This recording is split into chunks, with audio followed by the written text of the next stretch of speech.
Assalamualaikum warahmatullahi wabarakatuh. Salam Pancasila.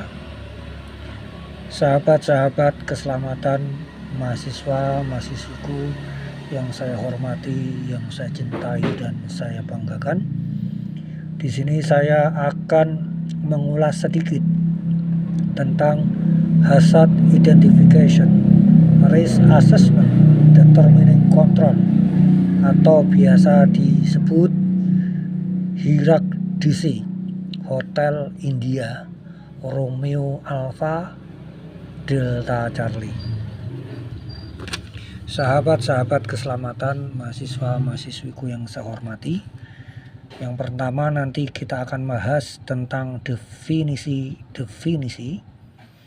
Yang kedua, tujuan HIRAC DC. Yang ketiga, kapan melakukan HIRAC DC. Selanjutnya, mengapa HIRAC DC itu penting.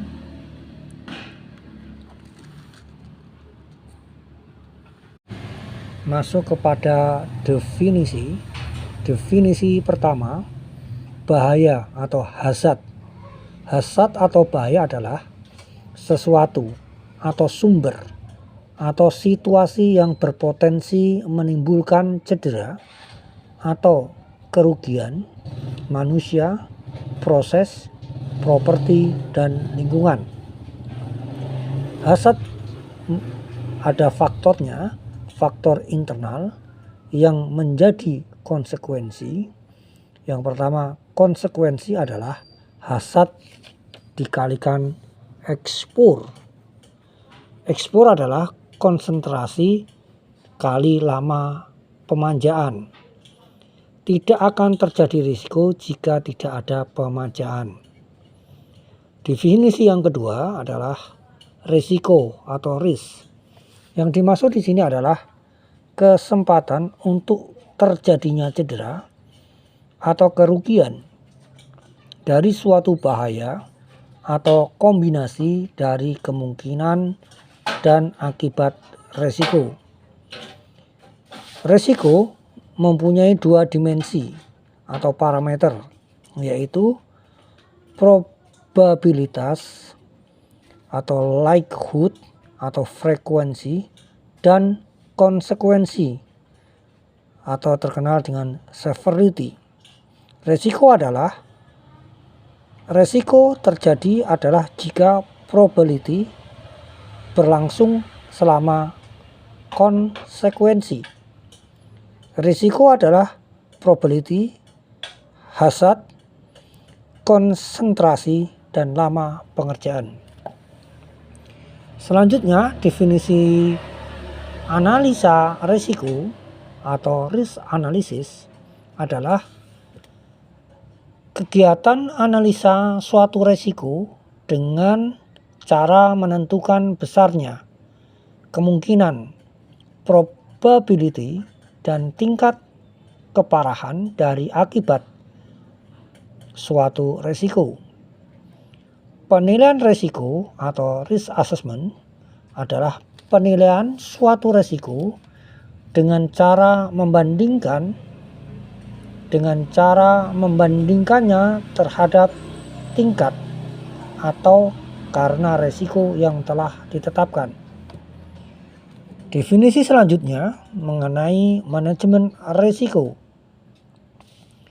Manajemen risiko adalah penerapan secara sistematis dari kebijakan manajemen, prosedur, dan aktivitas dalam kegiatan identifikasi bahaya, analisa, penilaian, penanganan, dan pemantauan, serta review risiko. Sedangkan untuk tujuan dari HIRAC DC adalah yang pertama, untuk mengidentifikasi semua faktor yang dapat membahayakan tenaga kerja dan orang lain. Yang kedua, untuk mempertimbangkan kemungkinan budaya yang sebenarnya yang bisa menimpa siapapun dalam keadaan kasus tertentu dan konsekuensi yang mungkin timbul dari resiko. Ketiga, untuk memungkinkan pengusaha atau perusahaan merencanakan, memperkenalkan, dan memantau tindakan pengendalian untuk memastikan bahwa resiko dikontrol secara memadai setiap saat. Selanjutnya, kapan melakukan hierarkisi? Hierarkisi dilakukan untuk situasi di mana bahaya tampak menimbulkan ancaman yang signifikan. 2. Tidak yakin apakah pengendalian yang ada apakah sudah memadai atau belum. Yang ketiga, sebelum menerapkan tindakan korektif atau preventif oleh organisasi atau perusahaan yang bermaksud untuk terus meningkatkan SMK 3. Mengapa hierarkisi penting? Hierarkisi sebagai kewajiban atau tuntutan hukum. Kedua, untuk menentukan apakah pengendalian yang ada atau yang direncanakan sudah memadai. Yang ketiga, resiko harus dikendalikan sebelum bahaya terjadi. Sahabat-sahabat keselamatan mahasiswaku yang saya hormati dan saya cintai serta saya banggakan, untuk hierarkisi ini memiliki dasar-dasar hukum sama dengan perencanaan K3.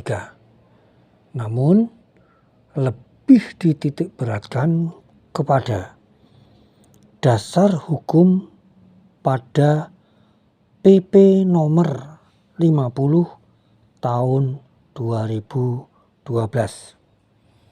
Anda bisa baca sendiri, bisa ditelaah.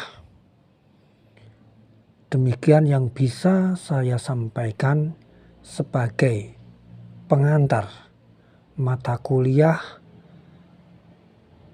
perencanaan keselamatan K3 yang mengacu pada hierarkisi.